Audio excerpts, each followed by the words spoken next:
संतप्त मानस शांत हूँ जिनके गुणों के गान में, अर्धमान महान जिन विचरे हमारे ध्यान में। कथा नंबर 35 चल रही है अपनी। वैसे तो उसमें ज़्यादा कुछ है नहीं और कल हो भी गया था।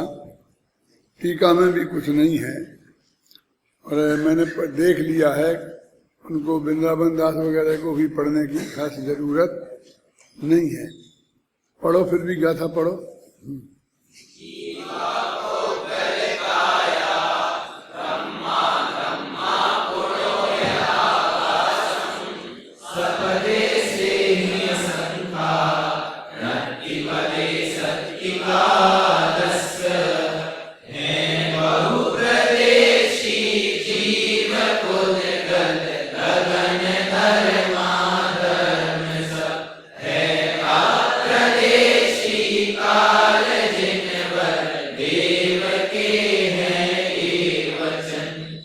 कितना स्पष्ट है देखो, है बहुप्रदेशी। बहुप्रदेशी कौन कौन है? जीव, पुद्गल, गगन, धर्म और अधर्म। ये सब 5 हैं जो बहुप्रदेशी हैं। और अप्रदेशी है काल, जिन्होंने भगवान के ऐसे वचन। बोलो क्या कहें, क्या अर्थ बताएं इसका, क्या समझाएं विशेष। टीका पढ़ लेते हैं। जीव, पुद्गल, धर्म, अधर्म, आकाश ये द्रव्य अनेक प्रदेश वाले होने से प्रदेशवान अर्थात सब प्रदेशी हैं। और कालाणु द्रव्य एक प्रदेशी होने से अप्रदेशी है। अब इसी बात को विशेष स्पष्ट करते हैं। ये सामान्य कथन हो गया जो गाथा में है। अब विशेष स्पष्ट करने में वही बताएंगे कि भाई पुद्गल है, वो व्यवहार से स्कंद भी है, स्कंद की अपेक्षा से बहुप्रदेशी भी है, निश्चय से एक प्रदेशी है। और वो स्पष्ट करेंगे कि भाई जीव है, संकोच विस्तार की अपेक्षा सारे लोकाकाश में फैल जाता है। इस दृष्टि से सिद्ध होता है कि वो असंख्यात प्रदेशी है। देखो, संकोच विस्तार के होने पर भी जीव लोकाकाश तुल्य असंख्य प्रदेशों को नहीं छोड़ता, इसलिए वह प्रदेशवान है, सब प्रदेशी है। संकोच विस्तार हो गया और जब वो चींटी के शरीर में आया तो कुछ प्रदेश कम हो जाते होंगे। सब प्रदेशी और अप्रदेशी की तो परिभाषा में ये है ही नहीं कि कितने प्रदेश हों, बस एक से अधिक हों, वो सब प्रदेशी। और एक हो वो अप्रदेशी, और नहीं हो वाला सवाल ही खड़ा नहीं होता। नहीं होगा तो वो द्रव्य ही नहीं होगा। तो इतना मोटी परिभाषा है, तो फिर वो जीव के प्रदेश संकोच में कम हो जाएंगे कि ज्यादा हो जाएंगे, ऐसा कोई सवाल ही खड़ा नहीं होता। होता भी तो भी उससे कोई सप्रदेशी अप्रदेशी पने में अंतर पड़ने वाला नहीं था। यदि पुद्गल द्रव्य अपेक्षा प्रदेश मात्र होने से अप्रदेशी है द्रव्य की अपेक्षा, तथापि 2 प्रदेशों से लेकर संख्यात, असंख्यात और अनंत प्रदेशों वाली पर्यायों की अपेक्षा अनिश्चित प्रदेश वाला होने से प्रदेशवान है। अब अनिश्चित प्रदेश वाला होने से माने अलग अलग समयों में वो अलग अलग प्रदेश हो जाएंगे, जितने बड़ा स्कंद हो जाएगा। और अनिश्चित होने से ये जो शब्द इसमें है वो एक सामान्य कथन है। यदि इसमें विशेष में जाएंगे तो कहेंगे क्रमबद्ध पर्याय में तो सब निश्चित है। तो अनिश्चित होने का सवाल कहाँ खड़ा होता है? मेरा प्रश्न समझे ना। जीव की जैसे हर पर्याय निश्चित है ना, कि अपन यहाँ से मर के कहाँ जाएंगे, मर के कहाँ नहीं, तो ये तो मोटी मोटी पर्याय हैं। यहाँ से मर के कहाँ जाना, लेकिन यहाँ से जब तक मरेंगे तब तक भी तो बहुत परिवर्तन प्रति समय हमें होने वाले हैं ना, तो वो भी सब नक्की है ना। तो पुद्गलों के भी सब नक्की है, तो उनके स्कंद कैसे क्या बनेंगे, किन परमाणुओं के, वो सब नक्की है। कि 4 जब 4 जैसे मिल जाएंगे, 2 से 4 मिल जाएंगे, कभी 6 मिल जाएंगे, कभी जैसा मौका लगेगा, जैसा मौका लगेगा। कहाँ सवाल कहाँ है? कि क्रमबद्ध पर्याय वालों को कहाँ सवाल है? वो तो सब नक्की है ना। लेकिन अब अनिश्चित क्यों कह रहे थे? अनिश्चित माने वो जो निश्चित है वो हम आपको बता नहीं सकते क्या निश्चित है, इसलिए हमारी दृष्टि में वो एक अनिश्चित, ऐसा नहीं कि वो अनिश्चित है। बहुत से लोग क्रमश पर्याय के संबंध में ऐसी बात करते हैं कि ठीक है सर्वज्ञ के ज्ञान के अनुसार सब निश्चित है और हमारे ज्ञान के अनुसार सब अनिश्चित है, ऐसा बोलते हैं। क्योंकि हमें पता नहीं है, तो तेरे पता होने से वो अनिश्चित हो जाएगा। ये तेरे ज्ञान में दोष खड़ा हुआ कि तुझे पता नहीं हुआ, इससे उसमें कैसे कोई परिवर्तन हो जाएगा? कैसा हमें जब पता ही नहीं है तो हम कैसे निर्णय कर सकते? तो हम कब कह रहे हैं कि तुम निर्णय करो कि क्या करना है उसका? हम तो ये कह रहे हैं कि तुम ये निर्णय करो कि तुम्हारे हाथ में कुछ करना धरना नहीं है, तुम्हें उसमें कुछ नहीं करना है, तुम्हें तो अपने माथे का ये बोझा उतारना है। कि साहब कब कब क्या क्या नक्की है ये केवल ज्ञानी को मालूम है, कि हमें तो मालूम नहीं है कि कोई चिंता की बात नहीं है। तुम्हें यदि इतना मालूम है कि सब कुछ नक्की है और केवल ज्ञानी को मालूम है और उसमें नो चेंज की कोई गुंजाइश नहीं है, तो तुम्हारा काम इतना जानने से हो जाता है। तुम्हारा सम्मा दर्शन की प्राप्ति तुम्हें इतने जानने से हो जाएगी। और मैं तो ये कह रहा हूं केवल ज्ञान की प्राप्ति इतना जानने से हो जाएगी। केवल ज्ञान की प्राप्ति, तो केवल ज्ञान के लिए तो सब कुछ, सब जब हो जाएगा ना तब कुछ सबको जानेगा ना केवल ज्ञान। उसके पहले केवल ज्ञान होने के लिए जो केवल ज्ञान प्राप्त करने का पुरुषार्थ होगा, जैसे हम क्या बोलते हैं, अनंतर पूर्ववर्ती पर्यायों का एक लंबा सिलसिला, ये जो सुनिश्चित विधि है, इसका अभाव हो के ये, इसका अभाव हो के ये, इसका अभाव हो के, वो सारी प्रक्रिया तुम्हारे उस क्षयोपम ज्ञान के काल में ही संपन्न होगी कि जिसमें ये पता नहीं है कि कब क्या होगा। समझ में आए ना? माने केवल ज्ञान की प्राप्ति के पुरुषार्थ के लिए तुम्हें वो केवल ज्ञान में जैसा झलक रहा है वैसा जानना जरूरी नहीं है, बस केवल ज्ञान में झलक रहा है और उसमें कोई फेरफार नहीं हो सकता, तो इतना ही पर्याप्त है। कितने कम से काम चल रहा है। पता ना कि कलिकाल सर्वज्ञ बोलते हैं किनको?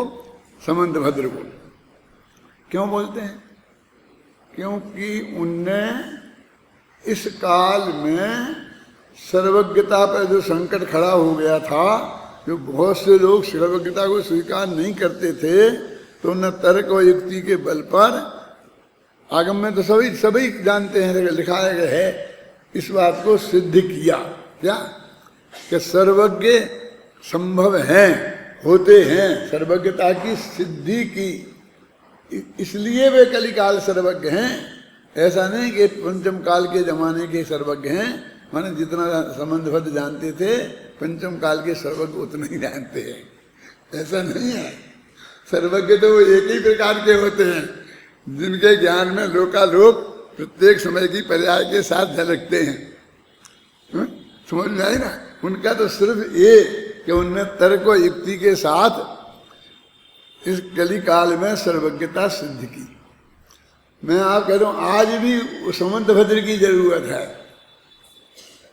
क्यों? कि आज भी सर्वज्ञता संकट में है। हमारे जैन समाज में उस वक्त तो अजैनों में थी, जैनों के लिए उन्हें सिद्ध नहीं करने पाए, उनने मतार्थ की दृष्टि से सर्वज्ञ सिद्धि की। सारे अपने भरे पड़े हैं ना जो शास्त्र। कल कोई कह रहा था मेरे साथ, तू कह रहा था, कौन कह रहा था, कैसे वो अकलंग देव ने की, उनने की। अरे अकलंग देव ने तो उनकी टीका लिखी है, मतलब फाउंडर तो समंतभद्र हैं। वैसे तो कुमार स्वामी ने भी द्रव्य पर्याय केवल से लिखा ही है ना, कुंद कुंद के शब्दों में भी आई। लेकिन जिस तरह तर्क व युक्ति से, मतांतरों की दृष्टि से जमकर बात समंतभद्र ने की, वो पूरा देवागम स्तोत्र, चाहे आप मीमांसा कहो, उसके लिए ही समर्पित हो गया। ऐसा किसी ने का समर्पण नहीं हुआ। प्रवचन सार में सर्वज्ञ का बहुत अच्छा वर्णन है, लेकिन लोगों ने ध्यान ही नहीं दिया। वे जो न्याय के आचार्य थे, जो हमको न्याय विषय पढ़ाते थे, उनने कभी नहीं कहा कि प्रवचन सार में भी सर्वज्ञता की सिद्धि बहुत अच्छी तरीके से है, उन्हें ध्यान से देखा भी नहीं होगा।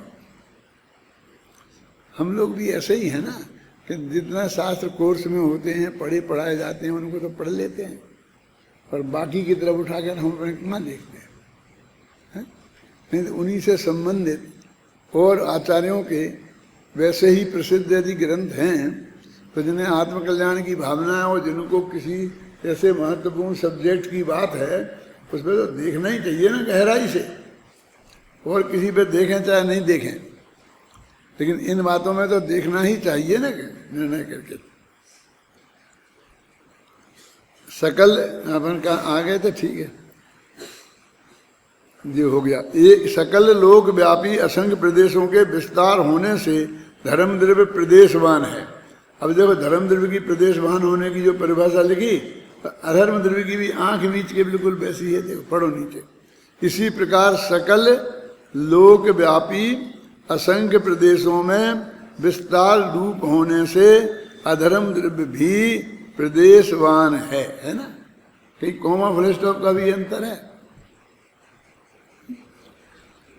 जब परिभाषा में ही अंतर नहीं है तो उनके प्रतिपादन में अंतर क्यों हो। हम तो ऐसा समझते हैं कि हमने 2 दफे जल जल बोल दिया है तो अब की बार पानी बोलना चाहिए, नहीं तो फिर अच्छा नहीं लगेगा बार बार, क्यों ऐसा बोलते ना, रिपीटिशन हो जाएगा, वही वही शब्द बार बार बोलते हैं, इनको ऐसा नहीं लगता। अब न्याय शास्त्र में क्या, सर्वश्रेष्ठ आचार्य आपके सामने जो युक्ति से बात करते हैं वो भी इस तरह का नहीं कहते। फिर भक्ति वाले भी क्यों, 24 तीर्थंकरों की अपन पुराण लिखें, वंदना करें, कुछ भी करें, तो आदिनाथ की अलग बताएंगे, अजितनाथ का अलग बताएंगे। जब उनकी सर्वज्ञता का वर्णन करेंगे तो वो सर्वज्ञता आदिनाथ की अलग होगी, अजितनाथ की अलग होगी। नहीं, लेकिन अब ये अपना एक श्वेतांबर भाई है ना, वो तो ऐसा कहते हैं कि पार्श्वनाथ ने 4 ही अणु महाव्रत मानते थे, चतुर्याम जिसे वो बोलते हैं, वो महावीर ने 1 बढ़ा दिया तो ऋषभदेव 1 ही मानते होंगे, फिर बीच बीच में बढ़ा के 2 4, माने धर्म में निरंतर विकास होता है, इसको विकास कहते हैं। 2 2 4 ये आदिनाथ के जमाने में मानते थे और आज भी मानते हैं, इसमें कुछ विकास नहीं होगा। इसमें भी कुछ विकास होना चाहिए ना। माने जो त्रैकालिक ध्रुव है ऐसा अटूट सत्य है, तो उस सत्य में भी हम विकास की कल्पना करते हैं। जैसे कहते हैं ये सब चरणानी योग में तो होनी चाहिए, खान पान में तो जमाना बहुत बदल गया है। खान पान में तो आलू में अनंत जीव होते हैं जो सर्वज्ञ भगवान ने बताए थे, तो ये पंचम काल में जमाने में थोड़े कम होने लग गए होंगे। मैं तो एक बात कहता हूं, मैं पहले भी कह चुका हूं, फिर एक दफे दोहराना चाहता हूं कि आलू में अनंत जीव होते हैं, ये आपको या किसी को भी अंदर से पक्का भरोसा हो जाए, जिसे ज्ञान कहते हैं, तो फिर वो आलू की तरफ देख नहीं सकता, खाना तो बहुत दूर, और फिर भी वो खाता है और कहता है कि मैं जानता हूं वो सर्वज्ञ की बात में मेरा भरोसा है कि बराबर अनंत जीव है। नहीं हो सकता। इसके लिए मेरा तर्क क्या है कि उसी के सामने हाथ पर 1-2 इंद्री कीड़े को रखो, इल्ली फिल्ली कहीं से उठा के लाओ, रखो और कहो इसे मार दे, नहीं मार सकता। अहिंसा धर्म के प्रति उसकी कितनी गहरी आस्था है, तो ये देखना हो तो इससे देखो। वो जीव की हत्या करने में उसे बहुत संकोच है, शांति जी। तो फिर ये 1 इंद्रियों का इस तरह से बखात करते हैं और रंचमात भी विकल्प नहीं आता है, तो इसका मतलब है उन्हें 1 इंद्रिय में जीव हैं इस बात का भरोसा नहीं है। संकट श्रद्धा का है, संकट आचरण का नहीं है।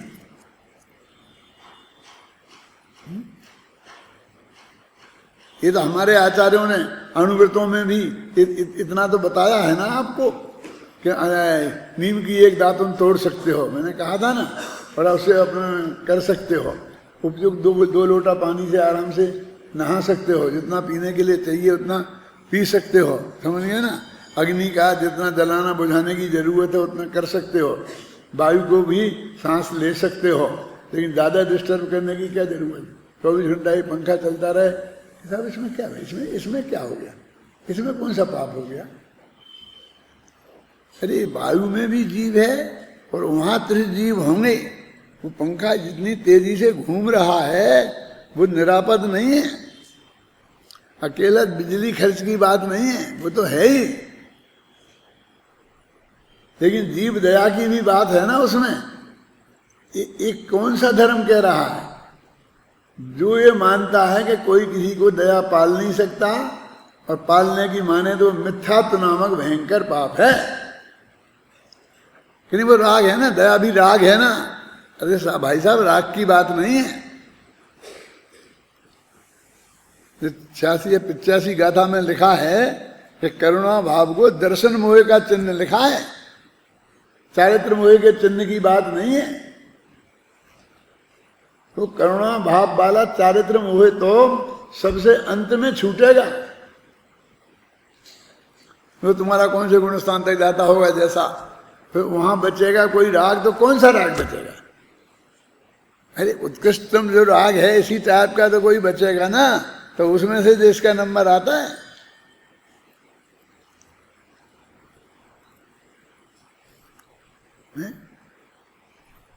मैंने गुरुदेव का कोटेशन भी कई दफे सुनाया है आपको कि जब किसी ने ये कहा, उनने कहा कि इसमें अनंत जीव होते हैं, तुम्हारे पूर्व भव के माँ बाप भी हो सकते हैं, अनंत तीर्थंकर भी भविष्य के हो सकते हैं। किसमें? वो आल नीमड़ा के कोई फूल में हो, ऐसा वो बता रहे थे। तो सामने वाले ने ये कहा, कौने देखे, किसने देखे? तो इस बात पर उनको बहुत क्रोध आया। अब उन जीवों से हम नहीं बच सकते हैं, अब हम कैसे चलें, कैसे करें, अब तो पे तो नीचे पैर के आ ही जाते हैं, चलना फिरना तो बंद होनी। उसका एतराज नहीं है क्या कि तू सर्वज्ञ भगवान पर अश्रद्धा व्यक्त कर रहा है। ये 3 अनुयोगों पर अश्रद्धा व्यक्त करना इस डायरेक्ट सर्वज्ञ भगवान को गाली देना है। चाहे वो करुणानि योग हो, चाहे वो शरणानि योग हो, और चाहे वो कौन सा है तीसरा है, प्रथमानि योग हो। मतलब मेरे कहने का ऐसी डिटेल में नहीं, हम तो सिद्ध हो गया है कि भगवान की शादी हुई थी कि नहीं हुई थी कि नहीं, क्या लेना देना है। 2 आचार्यों के 2 वाक्य आए तो ऐसा कहते कि फलाने कहते हुई थी, फलाने कहते नहीं हुई थी। अपन निर्णय कर लो, क्या करना है निर्णय करके, क्योंकि हुई थी तो वो 2nd नंबर के तीर्थंकर हो जाएंगे, और नहीं हुई थी तो 1st नंबर हो, ऐसा तो कुछ है नहीं। क्योंकि जिनकी 96,000 शादियां हुई थी, हमारे शांतिनाथ भी उतने ही बड़े हैं, क्यों? और जिनने एक भी नहीं की, ऐसे वो 5 वाले थी तीर्थंकर, वे भी उतने ही हैं। तो उनकी जो बराबरी है वो तो सर्वज्ञता पर है ना। मेरा मतलब वो शादी पे कहाँ है, शादी इतनी महत्वपूर्ण कहाँ है, होना भी और नहीं होना भी, की और नहीं की भी।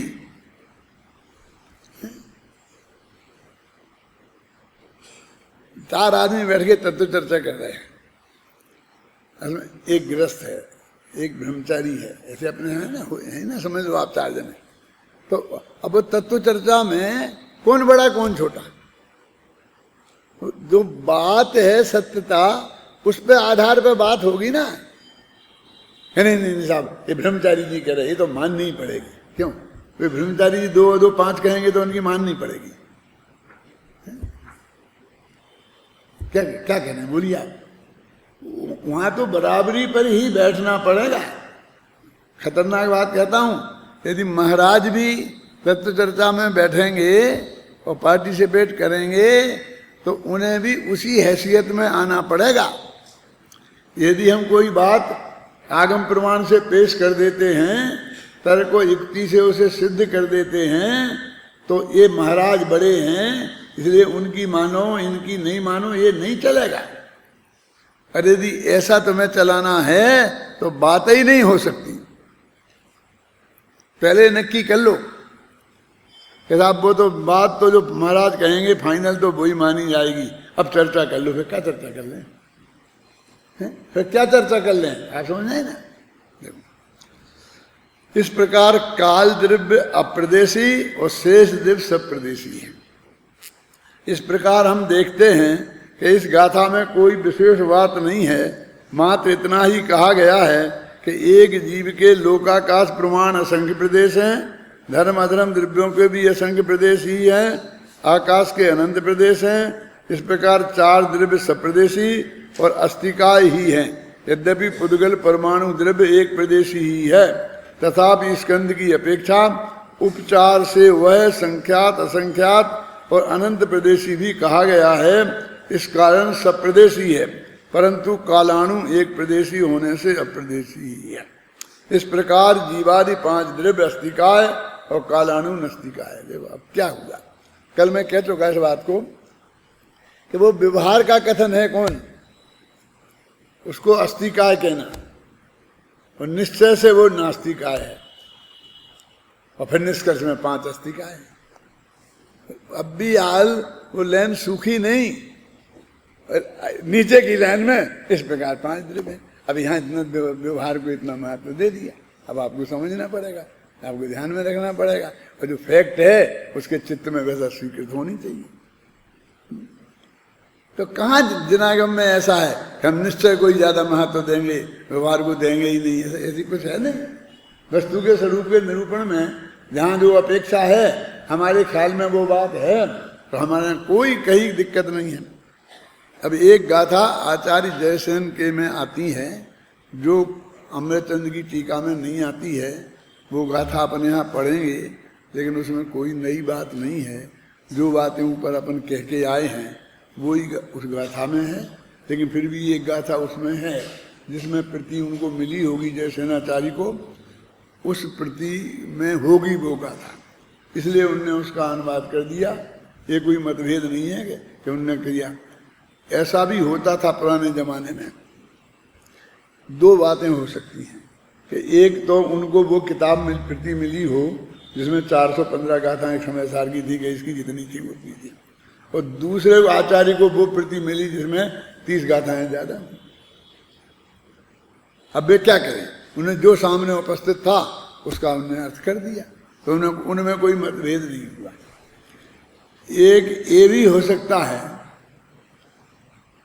जो ज्यादा महत्वपूर्ण हो सकता है कि पहले के आचार्य जो टीका लिखते थे तो जो गाथा सरल होती थी उस पर सुगमम एतत् इतना कहकर बढ़ जाते थे। कोई किताब में पढ़ा तुमने? न्याय शास्त्र की किताबों में मैंने पढ़ा है। क्या पर सुगमम एतत् माने इसका अर्थ सरल है, बस खत्म, आगे बढ़ जाते थे। अब कोई इतना भी नहीं लिखते थे कि सरल है कि नहीं, क्या जो सरल है तो सरल पढ़ लेंगे, तो उनने उस पर टीका नहीं लिखी सरल होने की वजह से। तो आगे के जो लिपिकार थे, लिपिकार का मतलब समझे कंपोजिटर, वो लिपिकारों ने ये मान लिया कि ये गाथा है ही नहीं तो हमारे टीका लिखते। तो लिपिकार ने कमाल कर दिया हो गए, वो गाथा ही छोड़ दी। एक बहुत बड़ी संभावना ये भी हो सकती है। एक संभावना ऐसी भी हो सकती है कि जयसेन को या और किसी आचार्य को ऐसा लगा होगा थोड़ी बात अस्पष्ट रह गई, तो उनने खुद वो एक गाथा बना के वहां जोड़ दी हो। मतलब कोई ऐसा तो था नहीं कि मेरा माल है तेरा माल है, इसमें तो किसी को कोई वो था नहीं, उसी से जुड़ती हुई कोई बात उनने उसमें जोड़ दी हो। जो कुछ भी हुआ हो, आज की रिसर्च का तरीका ये है कि हमें तो जो भी उपलब्ध है विद प्रूफ हम उसको प्रस्तुत कर दें, और फिर हर श्रोता पर छोड़ दें कि अपने विवेक से वो सब निर्णय करें। ख्याल में है ना? और उस आगे फिर तुमको और नहीं मिल जाए तो उसमें भी ऐसा ही करना। माने रास्ता एक सुनिश्चित है। अब गाथा पढ़ो। एतानि पंचतत्त्वानि उच्यकालं तु अत्तिकायति वर्णन्ते काया पुनः बहुपदेशान् कथयन्तम् विकालतपकोशोणकर अवशेष अस्ति कायते अर बहुप्रदेशी बनाई है काय चिन्ह बरने का। देखो काल द्रव्य को छोड़कर बाकी के 5 अस्थिकाय हैं और बहुप्रदेशी को अस्थिकाय कहते हैं। ये बात है इस गाथा में, इतनी सी बात लिखी है जो अत्यंत सरल भाषा में पद्यानुवाद में कह दी है। इसकी टीका जो जयसेन ने लिखी उनने भी इतना ही लिख दिया है, बस खत्म। बस उन्होंने लिख दिया इसमें वे उपादेय हैं, देव उपादेय हैं, वे परम उपादेय हैं, पंच परमेष्टि उपादेय हैं, सिद्ध और उपादेय हैं।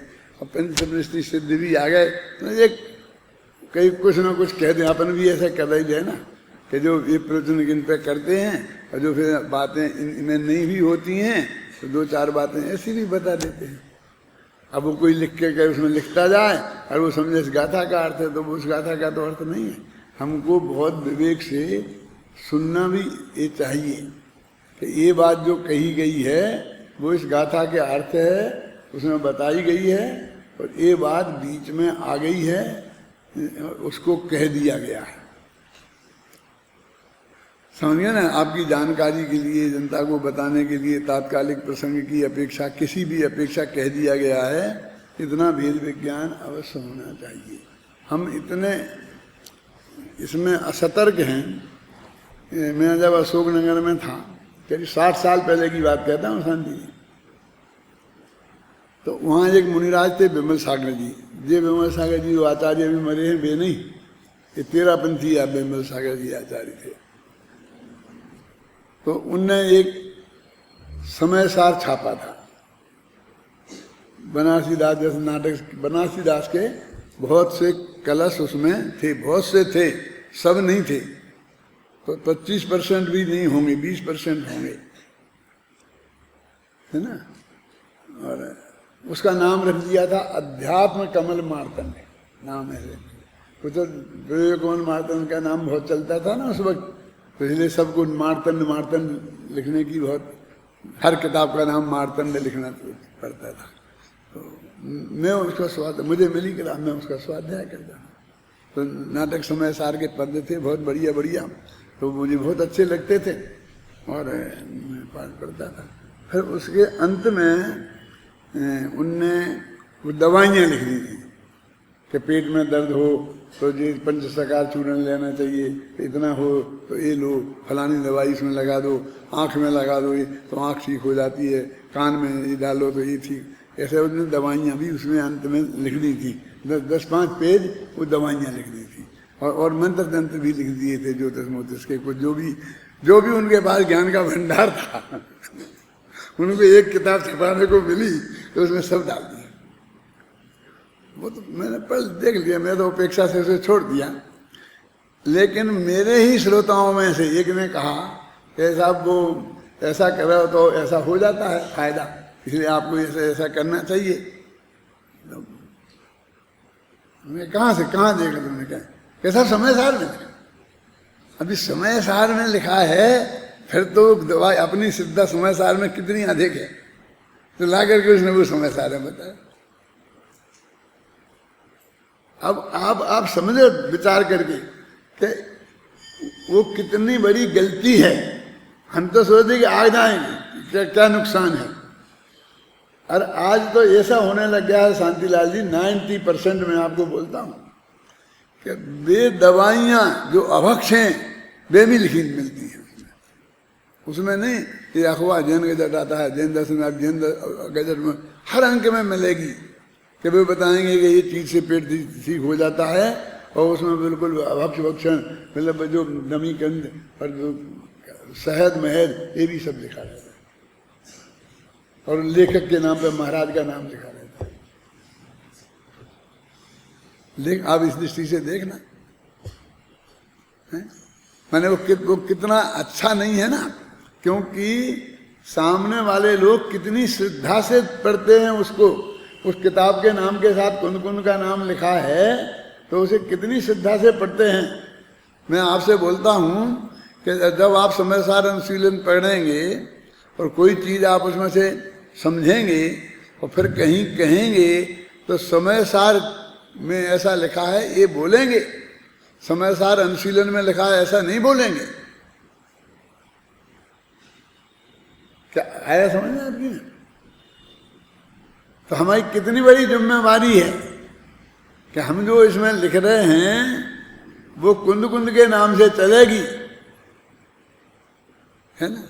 हमने लिखा भी है कुंद कुंद का माल सब क्या, बोलो बोलो चंद, तुम पढ़ते ना रोजी ना, ऐसा बोला जाता है तो एक साथ एक स्वर में।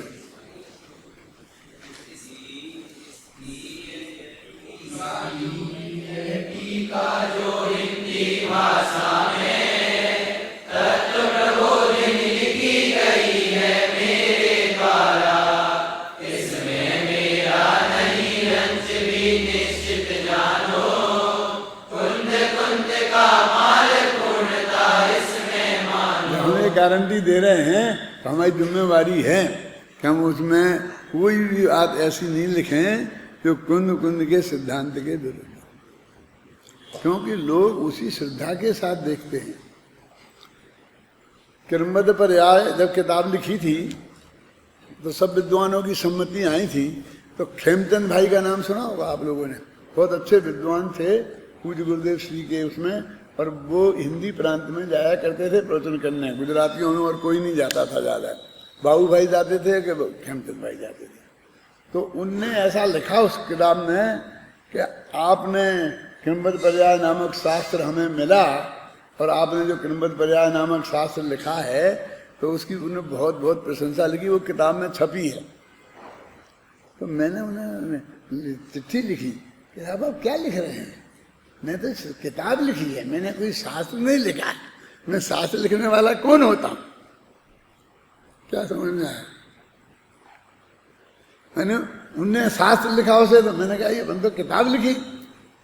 तो उनने कहा तुम बहुत विरम में हो, तुम समझ रहे हो कि मैंने तुम्हारी प्रशंसा की है। अरे किरमद पर्याय की सर्वज्ञता की जिसमें चर्चा है वो तो शास्त्र ही है, तुम क्या हो नहीं हो तुम जानो, लेकिन किरमद पर्याय तो शास्त्र है, ऐसा बोले क्या? मतलब आप समझ गए? ऐसा नहीं है। आपकी कितनी बड़ी जिम्मेवारी है। जब आप जनागम के अनुसार लिखते हैं तो आप शास्त्र लिखते हैं और उसको किताब कह के आप शास्त्र का अपमान नहीं कर सकते। आपको ये डर लगता है कि उसे शास्त्र कहेंगे तो हमारी प्रशंसा हो जाएगी, ऐसा नहीं है। वो अपनी विषय वस्तु के कारण शास्त्र है, तुमने लिखा इसके कारण शास्त्र नहीं है।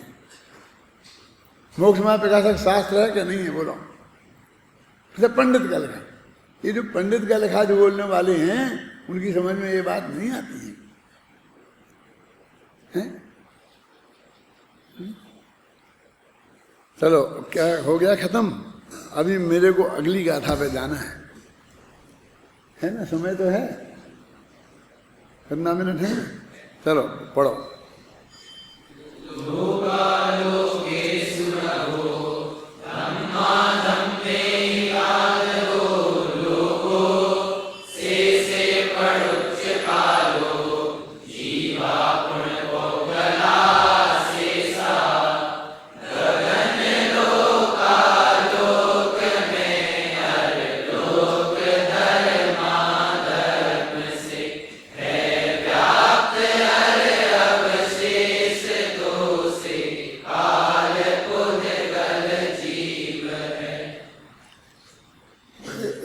अर्थ सीधा सच्चा मैंने और सहज भाग के गगन लोकालोक से क्या कह रहे हैं कि आकाश जो द्रव्य है वो लोक और अलोक दो को मिला दो तो आकाश होता है, मिला दो नहीं, मिले तो हैं ही। हमने अपनी व्यवस्था की दृष्टि से समझने के लिए भेद कर लिए हैं। और वो भेद का आधार है कि जहां 6 द्रव्य हैं तो उन 6 द्रव्यों सहित उस लोकाकाश के को उस आकाश को हम लोक कहते हैं।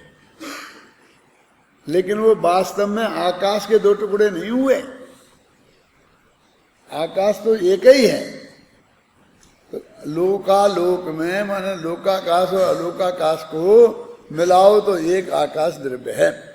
और लोक में धर्म और अधर्म द्रव्य हैं, लोक में व्याप्त हैं, माने एक एक प्रदेश पर धर्म और अधर्म द्रव्य का एक एक प्रदेश है। और अवशेष 2 हैं, काल पुद्गल जीव। और अवशेष 2 कौन बचे? 2 धर्म अधर्म और आकाश हो गया, अब काल हो गया तो 4 हो गया, अब 2 बचे, वे पुद्गल और जीव है। मैंने 6 द्रव्य हैं ये बता रहे, इतनी सी तो बात है। अमृतचंद की टीका पढ़ते हैं। धर्म और अधर्म नहीं, आकाश लोक अलोक में, क्योंकि वह 6 द्रव्यों के समवाय अथवा और असमवाय में विभाग बिना विभाग के रहता है। 6 द्रव्यों के समवाय और 6 द्रव्यों के असमवाय। समवाय माने मिला हुआ और असमवाय माने मिला हुआ नहीं होना। इन दोनों में आकाश अखंड रूप से रहता है। धर्म और अधर्म द्रव्य लोक में सर्वत्र हैं, क्योंकि उनके निमित्त से जिनकी गति और स्थिति होती है, ऐसे जीव पुद्गलों की गति और स्थिति लोक के बाहर नहीं होती और न लोक के एक प्रदेश में ही होती है। क्या कह रहे?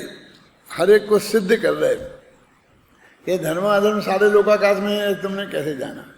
तो कहते जीव सारे लोकाकाश में जाते हैं, पहुंच जाते हैं। जीव वो उसमें निमित्त हैं, वे नहीं होते तो धर्मास्ति काया भावा तत्वासूत्र में लिखा वहां तक नहीं जाते, आगे नहीं है तो नहीं जाते हैं। तो जाना जरूरी है, कौन कहता जाना जरूरी है? लिखा नीचे लिखा ना कि और ना एक प्रदेश में उनकी गति, पर एक ही प्रदेश में रह जाए वे आकाश के कौन जीव और जीव, ऐसा भी नहीं है। और सब में ही फैल जाए ऐसा भी नहीं है। लेकिन एक से द्वितीयाधिक प्रदेश से लेकर सारे लोकालोक तक फैल सकते हैं, इसमें उनका निमित्तपना है। तात्पर्य यह है कि धर्म और अधर्म द्रव्यों की स्थिति लोक में सर्वत्र होती है, काल भी लोक में ही है, क्योंकि जीव और पुद्गलों के परिणामों के द्वारा काल की समयादि पर्यायें व्यक्त होती हैं। और वह काल लोक के एक प्रदेश में ही है, क्योंकि वह अप्रदेशी है। 2 हिस्सा नहीं, 2 परमाणु, इसलिए एक प्रदेश से ज्यादा में ठहर नहीं सकता। जीव और पुद्गल तो युक्ति से ही लोक में है, क्योंकि लोक 6 द्रव्यों के समवाय रूप ही है। ये सामान्य बातें हैं जो इनने इसमें लिखी हैं, जो सब जगह अपन लोगों ने पढ़ी हुई हैं अच्छी तरीके से। इसमें यह बात विशेष जानना चाहिए कि प्रदेशों का संकोच विस्तार होना जीव का धर्म है, और बंध के हेतुभूत स्निग्ध रूक्ष गुण पुद्गल के धर्म होने से जीव और पुद्गल का समस्त लोक में उसके एक देश में रहने का नियम नहीं है। अब ये धर्म होने से बोलते ना, धर्म माने स्वभाव, यहाँ धर्म माने धर्म भी नहीं, धर्म माने पुण्य पाप भी नहीं, और धर्म माने वितराग भाव भी नहीं। माने उनका ये स्वभाव है पुद्गल का कि वे आकाश के एक प्रदेश में रहेंगे नहीं, आएंगे मिलेंगे, दूसरे से बिछड़ेंगे, ऐसी प्रवृत्ति उनमें निरंतर होती रहती है। अब उसको जब उन्हें सुख दुख नहीं होता तो स्वभाव और विकार विभाव कहने का कोई मतलब नहीं है। फिर भी अणु रूप में भी रहें जैसा द्रव्य है तो उसको हम स्वभाव कहते हैं, और जो स्कंद मिल गए तो उसे हम विभाव कहते हैं। वो विभाव से उनको कोई तकलीफ नहीं है, लेकिन इतना हमें भेद तो करें कि ये स्कंद है तो परमाणु है, वो द्रव्य है, वो शुद्ध है, और स्कंद तो ये भी बात नियम है कि अनेक द्रव्यों की है वो। माने अब परमाणु दूसरे परमाणु से मिलेगा ना तब तो स्कंद बनेगा ना। और जीव में ऐसा स्वभाव है कि 2 जीव आपस में मिलते नहीं, कितने ही एक क्षेत्र आप गा ही रहे, वो निगोदिया के एक शरीर में जो तुमने पढ़ा होगा, सुई की नोक के बराबर निकालो और उसमें क्या क्या जो है सब, और उसमें इतने आनंद जीव रहते हैं, तो एक ही उसमें रहते हैं ना, लेकिन फिर भी वो दो जीव आपस में किसी भी कीमत पर जो कहीं जुड़ते नहीं, उनका पृथकपना अत्यंत स्पष्ट रहता है। एक क्षेत्र में होना ये भी तो एक बात है ना, अपन संबंध होने के लिए कोई कम थोड़ी है। अपने शरीर और अपना आत्मा का क्या है, इसके साथ में एक क्षेत्र आप गाय संबंध है, कि दो द्रव्य के बीच में कोई संबंध होता नहीं, एक द्रव्य दूसरे द्रव्य का कुछ करता नहीं। ये जो हमारे महासिद्धांत हैं, तो इसके हिसाब से ये शरीर और आत्मा बस आकाश के एक प्रदेश में हैं, इससे ज्यादा क्या संबंध है। और इनके परिणमन में आत्मा का और आत्मा के परिणमन में इनका कोई योगदान नहीं है, क्योंकि फिर वो कर्ता कर्म संबंध जुड़ जाएगा। अब फिर वो समय सार में पढ़ेंगे तो कहेंगे कि उपादान उपादेय भाव से तो है ही नहीं, और निमित्त नैमित्तिक भाव से भी नहीं है। कौन सी आता ना, स्वामी गाथा के आसपास आता ना, कुमार का घटे का मिट्टी का है, निमित्त उपादान से भी करता है। इतना ये स्वतंत्र हैं दोनों। अब ये जीव का उद्गल के साथ तो एक क्षेत्र का संबंध होता है, जिसे कहते हैं, और इतना बड़ा संसार सारा इस पर खड़ा है ना, लेकिन दो जीव आपस में नहीं मिलते, कोई दो जीवों का संबंध नहीं होता। उसी आकाश के प्रदेश में अनंत जीव हैं, और प्रॉपर्टी भी पार्टनरशिप में है। कैसी कि वे जो शरीर के परमाणु हैं, वे इसके भी शरीर हैं और उसके भी शरीर हैं कि नहीं? बोलो, निगोदिया जीवों में पढ़ते कि नहीं पढ़ते? कोई एक शरीर में अनंत जीव रहते हैं, तो वो शरीर किसका है अनंत में से? सभी का है ना। अपना ये शरीर है, और इसमें भी 10 जीव भी रहते हैं, और भी जीव रहते होंगे, निगोदिया जी जीव जैसे भी रहते होंगे, जो भी तुम्हारे कर्णन योग में लिखे होंगे, लेकिन है ना बहुत से जीव।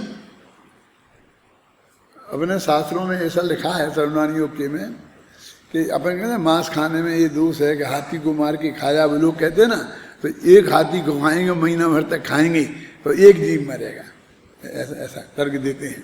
और ये छोटे छोटे जीवों को मार के खाएंगे, मक्खी मच्छरों को, तो एक दफे के नाश्ते के लिए हजारों जीवों को मारना पड़ेगा।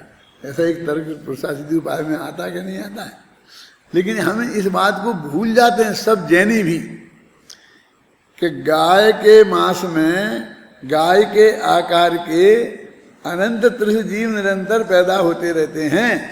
मनुष्य के शरीर में भी मर जाने के बाद वो मांस में भी, माने जब शरीर के साथ आत्मा के साथ मांस है, जिंदा जिसे आप बोलते हैं, तब भी, और जब वो जिंदा नहीं रहा तब भी, कि अब उसमें तर्क दिया है कि भाई वो तो गाय तो मर गई, अब मरी हुई गाय का मांस खाने में क्या दिक्कत है? हमने तो गाय को मारा नहीं।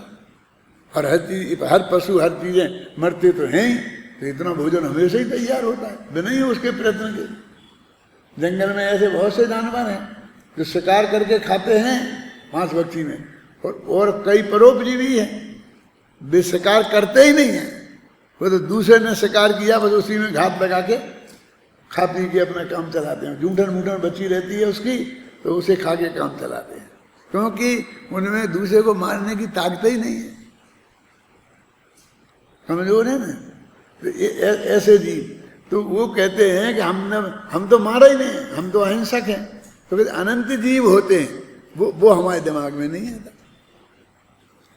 शराब नशा करती है, ये तो हमारे समझ में आता है, लेकिन एक बिंदु प्रचरंती जीवा, सागा धर्मामृत में एक छंद है कि एक बूंद में जितने जीव हैं, यदि वे फैल जाएं, यदि एक बिंदु प्रचरंती जीवा, यदि एक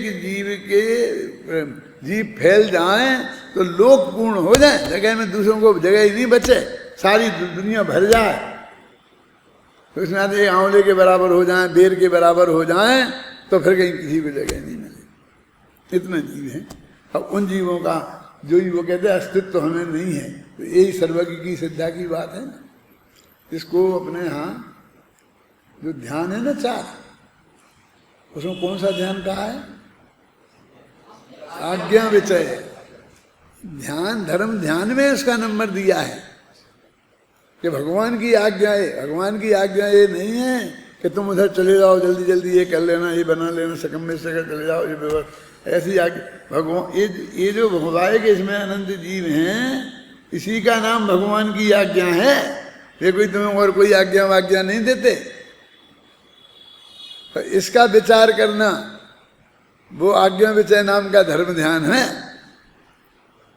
व्यवहार से वो निश्चय से तो जो दूसरे वो जो भी जिस भूमिका में आप हो ना, जैसे कि मान लो कि 3 कसाय के अभाव रूप भूमिका में हो, तो उसकी जो स्थिति होती है वो 2 कसाय का अभाव है, तो उसकी स्थिति जो होती है वो उनके हिसाब से वो बैठेगा। जो कौन सा ध्यान कहाँ कैसा होता है, उससे क्या होगा, आपको शुद्ध उपयोग होता है, सो उपयोग होता है, वो एक अलग बात है। लेकिन ये जो स्थूल जो कथन है वो इस दृष्टि से है। हो गया समय, ये गाथा अपना काम निपट गया ना। कैसे कल पढ़नी पड़ेगी, मैं देखूंगा, कल पढ़ने की जरूरत होगी तो पढ़ूंगा।